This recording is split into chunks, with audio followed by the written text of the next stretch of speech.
fait, je suis en train de marcher pour aller faire mon premier vol et petite anecdote rigolote, hein, je viens de croiser un monsieur un peu âgé qui faisait du Mavic Mini, donc du Mini premier du nom, et qui a craché son drone bêtement, qui a dû le rechercher un peu en crapahutant, j'ai vu ça de loin. Ce qu'on va faire, c'est vraiment faire le premier vol ensemble. Ah, je vous avais déjà montré toutes les bases, hein. Enfin je vous avais déjà montré tout dans la précédente vidéo quand j'ai déballé, mais je vous remontre hein, du coup en live hein, sur le terrain comment ça se passe. Donc en premier, hein, vous n'avez pas voir ma tronche, c'est pas bien grave, on s'en fiche, c'est pas ça qu'on veut voir.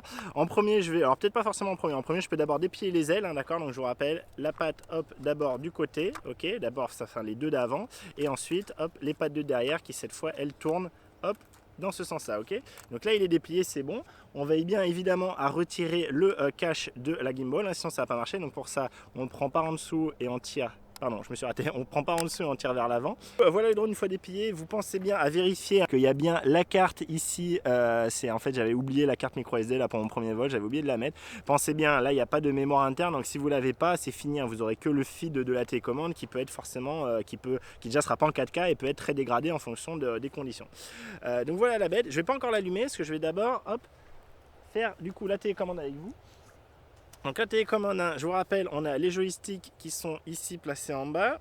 Hop, on vient les visser, donc pour ça on met la télécommande bien à plat hein, pour que ce soit bien aligné et pas foirer le pas de vis. Hein. C'est toujours dommage de foirer un pas de vis. Hop, on serre, ça vient bien en butée, c'est fini. Pareil pour l'autre, donc vous voyez, hein, ça tient très bien dans les logements. DJI a toujours très bien su faire. Je suis toujours très content de ça chez DJI. En fait, on a un peu un caoutchouc, hein, vous savez, sur le côté. Là, c'est super agréable, ça tient bien. Donc voilà, là, on a la télécommande avec ses joysticks maintenant et on va lui mettre là le smartphone dessus. Donc moi, le smartphone que j'utilise, c'est le S9 Plus, hein, qui a le gros mérite d'avoir un écran très lumineux en extérieur. Donc moi je vous l'ai dit, hein, je suis habitué dans l'autre vidéo, je suis habitué à avoir le port USB-C à gauche et en plus je vous l'ai montré dans l'autre vidéo, ça me permet dans ce sens là de ne pas avoir les boutons qui sont appuyés hein, inopinément. Donc là voilà c'est le cas, hop, vous voyez c'est bon, je l'ai mis, il est bien placé au dessus, il faudra que je mette la luminosité à fond. On va venir chercher, alors voilà ça c'est, ouais, je viens de faire la connerie, je l'avais fait aussi tout à l'heure. Vous voyez là ça c'est vraiment pas pratique, hein, je trouve ils se sont vraiment ratés là-dessus DJI. Là vous voyez j'ai le réflexe de mettre le téléphone dès que j'ouvre la télécommande parce que c'est le réflexe que j'ai avec mon Mavic 2 Pro et avec ceux que j'avais avant. Là vous voyez du coup je suis bloqué, hein, mon câble il peut plus passer, il faut que je renlève mon téléphone, que je fasse tout le tour de l'antenne, hein, du clamp de la pince avec mon câble et maintenant je vais pouvoir remettre mon téléphone, hop. Donc honnêtement, je ne suis pas du tout convaincu par l'ergonomie. Hein. Je trouve que je vois bien qu'elle va être mieux dans les mains, ça j'en doute pas. Mais honnêtement, sur l'ergonomie, sur la mise en place et le fait de retirer et de mettre le smartphone, je trouve ça très très moyen. Je suis vraiment pas du tout convaincu, je vous avoue, à ce niveau-là. Donc ça, en tout cas, on est bon. Maintenant, hop. Voilà, là on est bon. Donc j'ai le téléphone de branché, mais vous voyez, je n'ai pas encore allumé ma télécommande. On va commencer par allumer, mais en général, ce que je fais, en général, hein, j'ai l'habitude de plutôt d'abord allumer le drone, parce que du coup, ça lui laisse un peu plus de temps pour trouver les GPS. Ça, c'est vraiment un des premiers conseils de base. C'est commencer par allumer, quand tout est prêt, votre drone. Vous le placez à l'endroit où vous voulez décoller, où ça sera bien. Moi, j'ai trouvé un endroit à peu près plat, pas trop dégueu, là. Hop, je pense que vous me voyez. Ici. Et donc là encore un des trucs à faire très attention avec ces drones là et en particulier avec lui, c'est qu'en fait on a très peu de hauteur quand il est posé par terre, on a vraiment très peu de hauteur sous le drone et on va avoir vite les hélices, surtout les arrières, qui vont avoir tendance à risquer de venir couper l'herbe hein, ou se prendre les trucs qui y a aux alentours. Donc il faut trouver un endroit très plat. Vous pouvez peut-être utiliser votre sac à dos, vous pouvez éventuellement faire décoller de la main, mais bon c'est pas forcément très conseillé. Donc moi j'ai trouvé un endroit pas trop mal là, on va le mettre là, on va voir si ça passe. Ça m'a l'air de passer, je ne vais pas m'énerver plus que ça m'a l'air pas trop mal. Donc je l'ai lancé et lui en fait ce qu'il va faire c'est que là il est lui déjà en s'étant lancé, il est en train de rechercher du coup les GPS. Donc ça c'est vraiment un conseil, je vais vous montrer sur la télécommande, mais il faut que vous ayez au moins je dirais 10 GPS, 10 satellites pour avoir un bon positionnement GPS et pas avoir le drone qui va faire n'importe quoi. Quand il n'a pas le GPS, ce drone, ce qui se passe quand il n'a pas vraiment sa position, c'est qu'il va vite avoir tendance à bouger tout seul, beaucoup, encore plus peut-être qu'un Anafi, et ça c'est vraiment dangereux et embêtant quand on veut voler. Donc on attend bien d'avoir tous les GPS. Alors ça peut être un problème si on est par exemple en fond de cavité, des choses comme ça m'est déjà arrivé. Et du coup c'est beaucoup plus compliqué et il faut bien faire gaffe hein, quand on est dans ces cas de figure là. Le mieux étant d'être évidemment dans un endroit très dégagé comme je suis actuellement. Donc du coup je vais lancer ma zapette. Ça je vais vous le montrer en venant à côté. Donc je vous rappelle, hein, c'est un appui court, puis un appui qu'on cette fois en maintient. Donc là ça lance, vous voyez, du coup il charge mon téléphone. Il me dit, ah bah tiens, j'ai vu qu'il y a la télécommande, est-ce que tu veux utiliser l'application? Donc là oui, alors c'est DJI Fly, moi j'ai pas vu ce qu'il me disait avant. Mais voilà, du coup c'est cool, il est déjà arrivé directement dedans. Ouais, je vais me tourner pour que vous ayez moins de reflets, j'arrive. Donc voilà ce qu'on a sur l'écran quand on est rentré, vous voyez, ça c'est vraiment l'application de vol, hein, que du coup on est dedans, là on est dans DJI Fly, et vous voyez qu'en fait moi j'ai mis une nouvelle, une carte micro SD que j'avais d'avant en fait de la Nafi, et vous voyez qu'ici il me dit en haut à gauche, hein, en orange, il me dit dysfonctionnement de la carte micro SD, de la carte SD, donc je vais cliquer dessus, et là vraiment voilà, directement il me dit ok, dysfonctionnement de la carte micro SD, donc je vais cliquer dessus, et il me dit pas plus. Alors, ça c'est un peu dommage qu'il me propose pas si je clique dessus. Alors voilà, c'est ici. Alors c'est dommage qu'il ne propose pas plus explicitement, mais vous voyez ici du coup en bas, j'ai un truc carte SD format. Donc si j'appuie dessus, voulez-vous vraiment formater la carte SD? Donc oui, hein, je sais que j'ai rien qui m'intéresse dessus. Hein, ça évidemment vous la formatez pas si vous avez des fichiers dedans qui vous intéressent. Échec du formatage. Ah ça c'est embêtant par contre. Ah je pense qu'il faudrait que je le reformate directement depuis. Il veut pas. Alors ce que je vais faire, c'est que je vais essayer de la sortir et la re-rentrer. Je reviens. Ok, donc pour info, j'ai juste sorti la carte micro SD, soufflé dessus, soufflé dans le port de carte micro SD, remise la carte SD. Et vous voyez, cette fois, il me dit plus d'erreur, hein, au niveau de la carte. On va quand même formater, hein, pour être sûr. Moi, je vous conseille, surtout si c'est la première fois. Dans tous les cas, formatez-la comme ça. Et là, il veut pas. Alors ça m'embête parce que... Ouais, non, il y a un truc qui va pas avec la carte micro SD, donc ça certainement il va falloir que je la formate moi de mon côté sur le PC, il y a un truc qui lui plaît pas. Du coup heureusement j'en ai pris une autre, j'espère que l'autre va marcher, sinon je suis dans la purée. Allez, je reviens. Allez, je viens d'échanger les cartes micro SD, hein, c'est pour ça que j'aime bien vous montrer vraiment le début, c'est souvent là qu'on a plein de problèmes. J'ai retourné l'appareil photo pour essayer d'avoir encore moins de reflets, j'ai l'impression que c'est un peu mieux. Et du coup on va retourner dedans dans vue caméra. Alors, espace disponible sur la carte SD, vos données seront sauvegardées sur la carte. Donc là, il a bien reconnu et là, tout a l'air de bien aller. Donc je vais lui faire OK. Et alors, avant de faire la... Alors là, il me propose un petit tutoriel, hein. Décoller dans un espace ouvert sans foule, bah évidemment. Évitez de faire voler votre drone près d'une foule et faites attention, évidemment. Assurez-vous que le niveau de batterie de l'appareil et de la radiocommande est d'au moins 40%. Ok, donc ça, on est bon. On va le faire tout de suite pour voir ce qu'il me raconte. Assurez-vous que la protection de la nacelle est retirée, c'est fait. Assurez-vous que la face arrière de l'appareil soit tournée vers vous. Alors là, c'est pas le cas. Moi, en général, plutôt, je fais me voir. Du coup, je sais pas trop pourquoi ils font ça. Je pense que c'est par rapport au réflexe du coup de gauche-droite d'être dans le bon sens. C'est pas gravissime.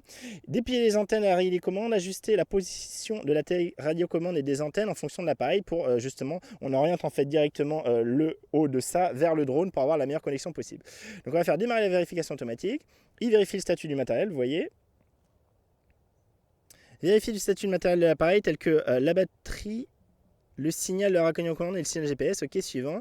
Donc il nous montre, hein, en fait, voilà, c'était là-haut et en fait il nous montre tous les trucs qu'on a. En bas, on a tout ce qui va être info sur le vol, la vitesse horizontale, verticale, le mode de prise de vue ici.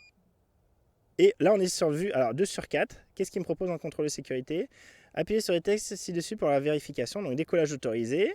Ok, vérification avant décollage normal, donc tout est bon. Là, comme je vous disais, moi je vais faire un petit formatage, hein, je préfère, du coup j'en profite tant que je suis là, de formater ma carte micro SD pour être sûr qu'il soit content. Voilà, ça a été rapide, c'est ce qui aurait dû se passer avec l'autre. Je ne sais pas ce qu'il y avait avec l'autre carte, hein, enfin je regarde de mon côté. Donc voilà, donc là il me dit que c'est bon, la vérification automatique est bonne, tout va bien, donc ok, c'est cool. Là il va me proposer certainement 3 sur 4 joystick de la commande. Appuyez pour ouvrir la fenêtre de décollage, ok, sauf que je ne veux pas encore décoller. Je sais pas pourquoi il me dit ça, la joystick de contrôle, c'est un peu bizarre encore, je pense que c'est des traductions un peu pétées. Mais en tout cas, voilà, on est là, en fait, on n'est pas prêt à décoller, hein, même si j'ai pas fini le truc de est-ce que si j'appuie là-dessus, il veut bien me laisser. Et retour et atterrissage. Ok, ça sera pour la toute fin, donc on va faire continuer comme ça, vous verrez les indications qu'on a si vous êtes débutant. Et juste, moi, je vais commencer à régler plusieurs choses, hein. Moi, en fait, je suis habitué alors, à pas avoir mes joysticks de base. En fait, les joysticks de base, si vous avez ici dans les 3 petits points et dans contrôle, ça permet de la rotation de la nacelle. Ça aussi, je vous mets les trucs que je mets, hein. Ça, en fait, ça permet de faire que la nacelle, au lieu de rester juste à l'horizontale, elle va pouvoir monter un peu plus haut. On va avoir peut-être 20 degrés, hein, je sais plus exactement, mais en tout cas ça va permettre de pas monter aussi haut qu'un Anafi qui peut monter à 180 degrés, enfin à 90 degrés vers le haut, mais au moins on va pouvoir monter un peu en haut, hein, quand on veut faire peut-être passer sous des choses, donc c'est assez intéressant. Paramètres de la nacelle avancée, là je vais pas faire, ça va être tout ce qui est là calibré, etc. Pour l'instant je veux surtout pas toucher à ça, hein, c'est vraiment que si j'ai besoin d'y toucher. Et moi ce que je vais vouloir voir par contre c'est mode de joystick. Donc le mode de joystick, ah voilà, je suis en tutoriel, il veut pas du coup, putain. Alors du coup on va annuler le tutoriel parce que ça m'emmerdait. Quitter, voilà. Donc je quitte le tutoriel parce que très clairement ça va m'embêter. Moi je veux avoir mes contrôles, hein, sinon je vais me paumer. Donc j'étais en mode de joystick 2. Donc, en fait le mode de joystick 2, vous voyez, hein, c'est du coup celui-là. je sais pas si vous voyez trop, désolé, je regarde en même temps, c'est jamais facile de faire ça en même temps. Donc il y a lui qui sert à monter, descendre, tourner à gauche, tourner à droite, et lui qui va faire avancer, reculer, pas chasser gauche, pas chasser droite. Moi, c'est tout ce que je veux pas, moi je veux tout l'inverse, je suis habitué aux jeux vidéo, moi c'est ça qui contrôle dans mes jeux vidéo, et c'est avec ça que je tourne dans les jeux vidéo. Donc j'ai toujours fait comme ça, et ça m'allait très bien, ta gueule. Du coup, voilà, c'est le mode 1 moi que j'utilise, donc en avant, en arrière. Alors c'est pas tourner moi du coup que je veux, moi c'est pas chasser que je veux, donc ça va être mode 3, ta gueule, voilà. Donc en avant, en arrière, à gauche, donc c'est vraiment pas chasser, c'est-à-dire faire ça, d'accord? C'est vraiment se décaler, translater sur la gauche, translater sur la droite, monter, descendre, tourner à gauche, tourner à droite, ok? Donc j'ai ça en fait qui me permet de faire toute la direction et ça qui me permet au bas et tourner. Voilà, donc ça c'est moi, mais évidemment chacun son truc et vous pouvez même personnaliser, hein. Moi je vais pas vouloir personnaliser, mais voilà, chacun son histoire. En tout cas, moi je préfère ça. On va également avoir du coup ici, ici la personnalisation du bouton FN, hein. Vous voyez qu'ici c'est recentrer la nacelle et recentrer la nacelle, donc on va voir. Recentrer la nacelle ou... Ah bah j'ai pas le choix, ok. Et si j'appuie 2 fois, recentrer la nacelle. C'est vachement bien ça d'avoir la même fonction entre les deux. Il me semblait, j'avais vu dans la vidéo de mon sport qu'il y avait un autre truc ici. Et là je peux pas le changer, hein, clairement. Là, je ne peux pas le changer. Alors, il faudra que je vois ça plus en détail. Évidemment, je voudrais mettre une autre fonction pour ça. C'est un peu dommage. Et donc, recentrage de nacelle, hein, je peux vous le montrer là tant qu'il est au sol. C'est plus facile. Vous voyez là, donc je suis là. Je vais toucher ici à ma petite molette, hein, d'un côté et de l'autre pour faire monter et descendre. Alors, je ne sais jamais, hein, de base. Là, je tourne dans le sens, inverse des aiguilles d'une montre et ça baisse. Et je tourne dans le sens des aiguilles d'une montre et ça monte. Et ça monte. Et si du coup, je baisse et que j'appuie sur le bouton fonction, attention, vous êtes prêts? Hop, automatiquement il se remet à l'endroit. Pareil si je vais vers le haut, donc là en fait vous voyez justement, avant j'aurais été bloqué là, mais avec le paramètre que j'ai mis, je peux aller jusqu'à, vous voyez ici à droite, jusqu'à, c'est dans le blanc, jusqu'à, je le regarde, jusqu'à 20 degrés, hein, c'est ça. Au maximum ici on est à 20 degrés, et vous voyez encore une fois, si j'appuie sur mon bouton, voilà, il se remet. Alors là il s'est mis en bas, là il se met au milieu, là il se met en bas, ah du coup il alterne entre milieu et bas, et si je double-clique ça va être pareil normalement, c'est pareil, ok? Donc voilà, donc ça c'était pour ce truc là, mais je suis bien mécontent de ne pas pouvoir le régler moi, de pouvoir changer de choses, on verra si je peux le changer après. Donc étalonnage, tout ça, tutoriel, je m'en fous. Sécurité, je vais voir ce qu'il y a vite fait. Alors ouais, ça. Donc sécurité, altitude max, je vais laisser 120, c'est ce qui est légalement actuellement en France. Distance max, c'est normalement beaucoup moins que ça parce qu'on est censé le voir à vue. Autant vous dire que le Mini 2 à vue, au bout de 50 mètres, à mon avis, on voit plus grand chose, avec peut-être 100 mètres. Attitude automatique du RTH, ça c'est en fait RTH, ça veut dire Return to Home, et ça va être à quelle altitude lui quand il va vouloir revenir, quand par exemple il a plus de batterie ou quand on va appuyer là-dessus, il va vouloir revenir.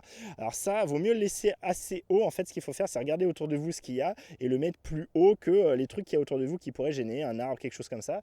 Moi là, je suis sur une plaine, hein, où il y a vraiment, je suis à côté, je suis à la plage en fait.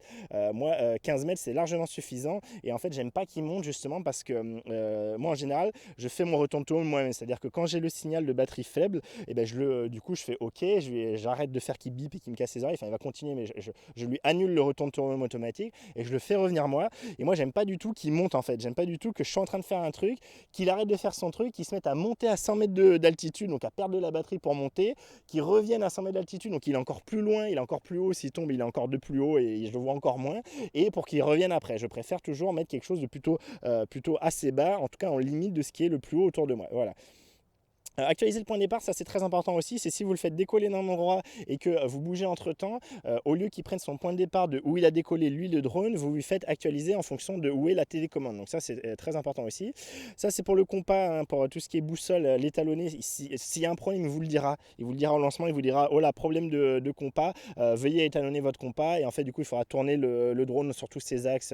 Il décrit la procédure, ça se fait bien. C'est quelque chose que je dois faire assez régulièrement sur le Mavic 2 Pro par exemple.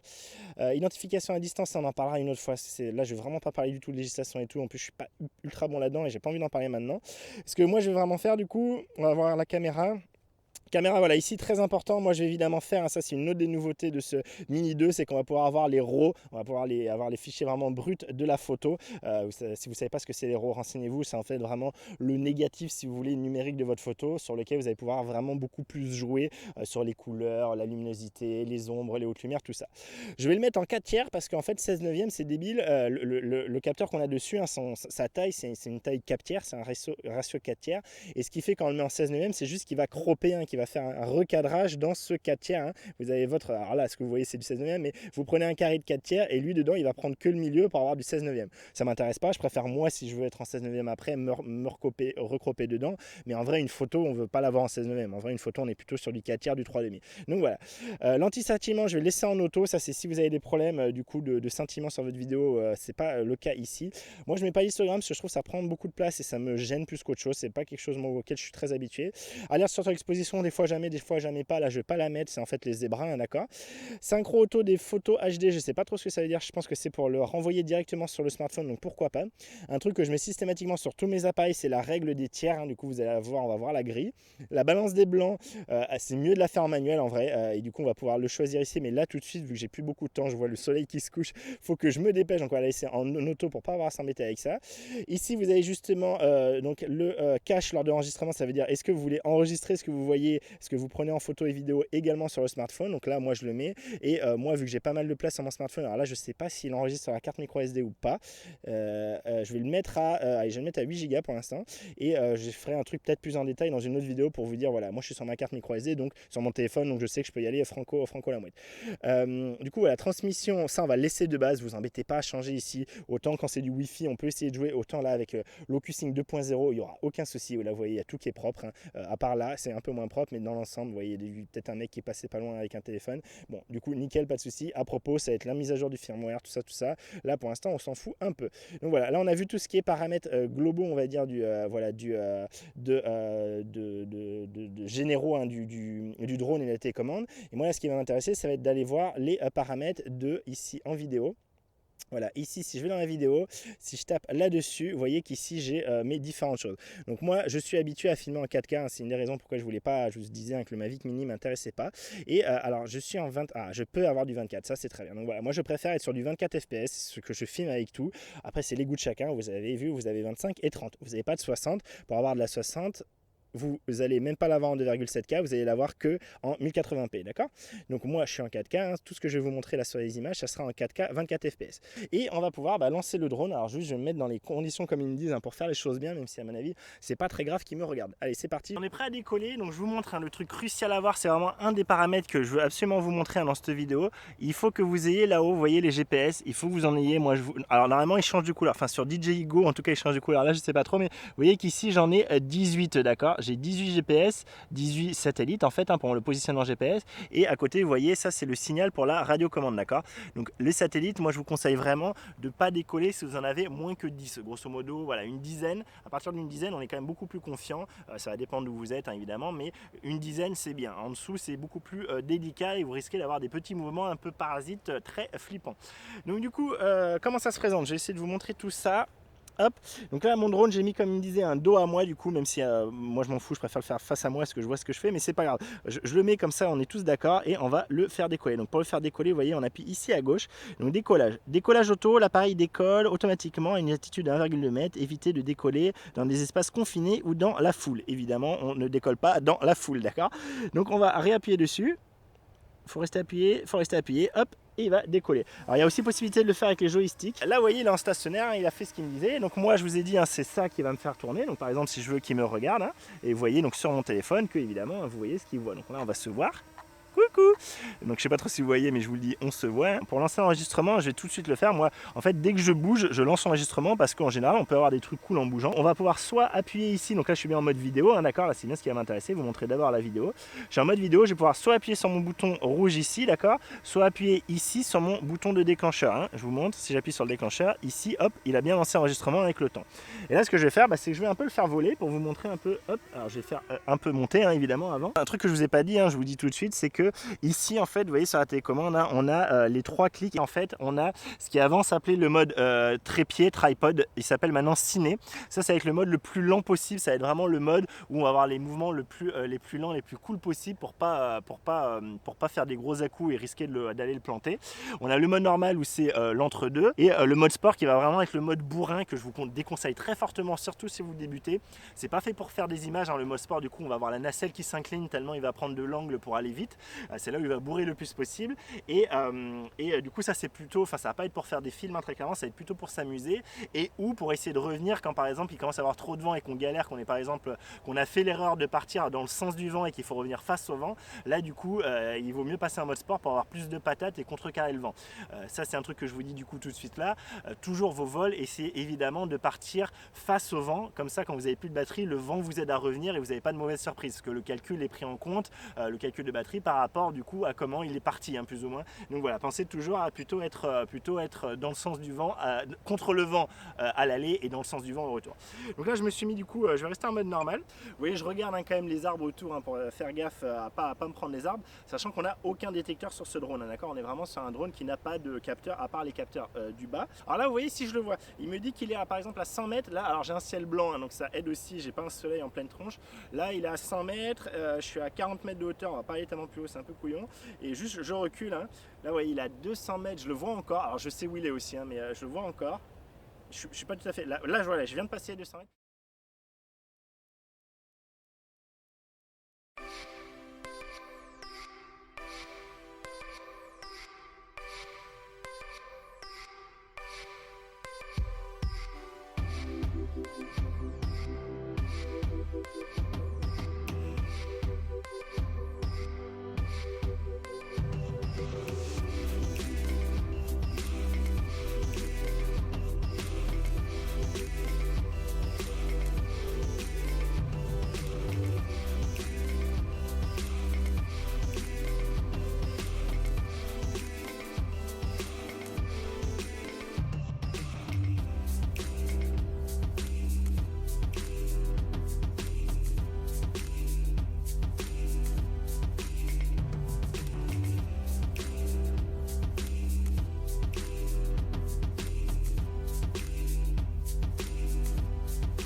J'ai entendu la sonnerie, ça c'est, il me dit en fait, il est dans sa zone déjà, il a 20% de batterie, donc il me dit voilà, j'ai plus assez de batterie, il va falloir que je rentre. Donc il va retourner immédiatement au point de décollage. Lui il va pas trop tarder, il va finir son quick shot là et je pense qu'il va commencer à faire un return to home. Ce qui va se passer, c'est que lui, soit on lui dit en fait de faire un return home à la main, soit au bout d'un moment, donc avec la petite touche qui est là, soit on peut lui dire avec la touche là pour de vrai. Et lui en fait au bout d'un moment, quand il va arriver dans le jaune là, donc là je suis à 18% et ça va être à 15%, il va revenir automatiquement. Moi j'aime pas ça, je vous le dis, c'est quelque chose que j'aime pas, je préfère toujours moi-même le ramener à la main. Donc ce que je fais, c'est que je retourne dans les modes, et ce que je fais tout le temps en fait, hein, c'est que je me remets, et dès que je bouge, même si c'est pour revenir, à moins que j'ai vraiment plus du tout de batterie, mais normalement c'est pas le cas, je relance un enregistrement parce que c'est toujours sympa d'avoir voilà, un enregistrement, on peut avoir du coup quelque chose en fin d'utilisation. Et donc là je me suis mis en ciné, je suis repassé en ciné, donc l'ancien tripod, hein, et je vais revenir tranquillement à mon point de départ. C'est toujours très pénible ce bruit, hein, mais c'est bien, c'est pour vous alerter et vous dire il faut vous bouger. Donc vous me voyez là, ça y est, sur la vidéo que je vous montre. Et je vais essayer de revenir à mon point de départ, hein, tranquillement. Donc là je l'entends, il est là, voilà, je le vois là. Je vais revenir à mon point de départ, hop.